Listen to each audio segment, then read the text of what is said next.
I'm Greta. And I'm Claudia, and welcome to Knitters and Critters, where we talk about Candela Obscura arc. Number 2. Very exciting. So I think this first episode was called Eye for an Eye. At least that's what it said on the wiki. Don't quote me. But it was really good. I liked it. Yeah, the cast was a lot of fun too. I thought Spencer did a good job of being the GM. Yeah, I think so. And I wasn't familiar with Zara at all. Yeah, neither was I. I think she brought a good energy to the table. Although I will have some comments for Marisha because 55. The way she is playing 55. I'm going to be 52 soon. So I have some problems. Not even at the turn of the century was 55. I mean, 80, I get it. I get it. that, when the Golden Girls started, they were considered old ladies and they were like 51. Yeah. But I'm like, lady, that's like a 70-year-old. Yeah. Oh, that was funny. But I did see some people in the chat kind of theorizing that maybe she like aged prematurely and maybe that's why she's bringing that like old lady energy to someone who's not really all that old. Yeah, or I'm thinking maybe, it's part of her con. Yeah, that could be a good because one. she is kind of, playing. She was playing in the train, when she was like passing her little hat around. Yeah. She was like, "Oh, you're helping support an old lady." But yeah, I liked the entire chemistry of the cast. I thought everyone did well, and I thought it was hilarious that Travis was freaking out right from the beginning. Yeah. We all know that like horror is not Travis's thing. So yeah, it was really funny. It was like oddly cathartic watching his reactions because I also am a big old wuss and I cannot take scary shit. But watching him made it seem less scary for me. So I think if I ever have to go watch another Exorcist movie, I'm going with Travis. No, I don't watch those. No, but it was funny because Spencer is describing, and hanging behind the door, and Travis is like about to like I'm ready for the jump scare. I'm ready for the jump scare. It's a coat, and Travis, like you can just see his blood pressure slowly settling down. And calm. I'm like, oh, baby.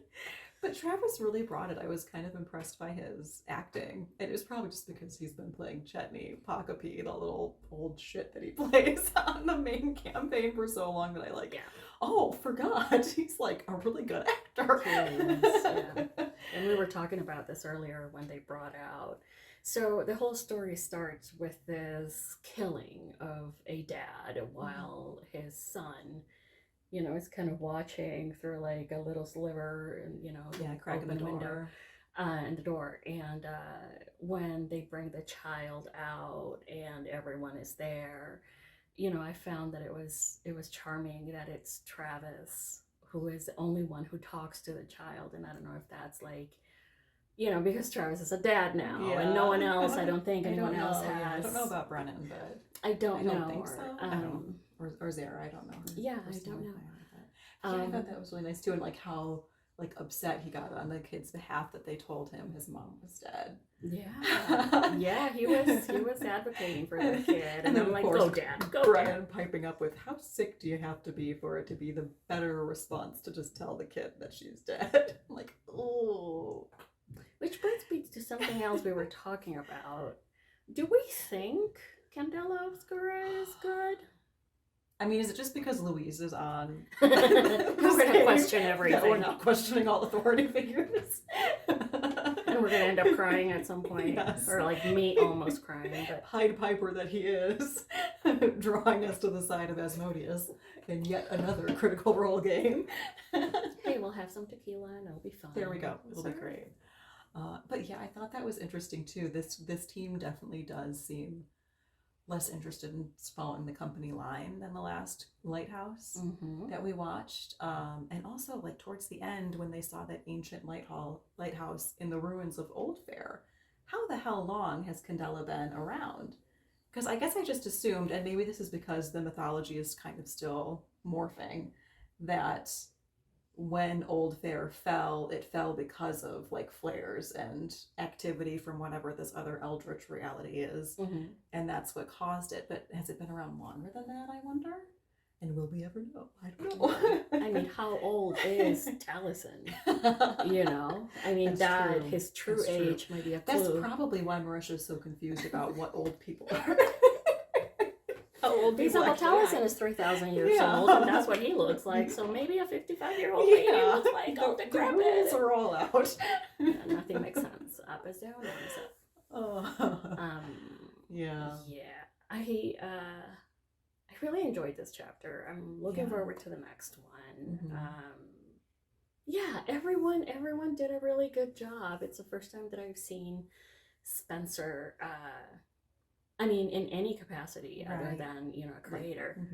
I thought he did he certainly rolled with all the different punches they gave him. Yeah. And I really liked Marion Louise's character's ability to sort of go back a little bit. That was so cool. It was so clutch too, because somebody gets hit. He's like, well, actually I had a premonition, and I kind of got them a little bit out of the way. That was awesome. It's also one of the things I really like about, I guess, this whole game setup, because when they first came out with it and I was reading through, I was like, oh, it doesn't seem like a whole lot of character classes, but the way that everyone has like customized their character within the individual classes makes it feel so much more like there's so many more options than that may originally appear on the page. So I think that's really cool, like how they're delving into their characters. Everyone is giving it their own flavor, because I think everyone here has a different profession than everyone else in the first arc. The first one. And I like that. Okay, Sean is a soldier, but there's more to him than that. Yeah. Same with Nathaniel's an old soldier, and Marion's an old soldier, but they're not the same character at all. Right. And Nathaniel is a journalist. However, there's other things he does. How like on the edge of your seat were you during that train scene? It was truly Tom Cruise shit, like Marisha said. I'm like, what is this? Mission Impossible 10 and a half? Like, what are we doing here? Yeah. And the effects on this episode were so good. They really like heightened the tension, thought like the lighting cues and the sound cues, like the ticking clock and the sound of the train getting closer and closer and closer.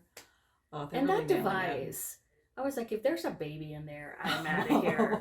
Because we've all seen those like jars with the creepy babies inside. I'm like, and then it's gonna open its eyes, and I'm done.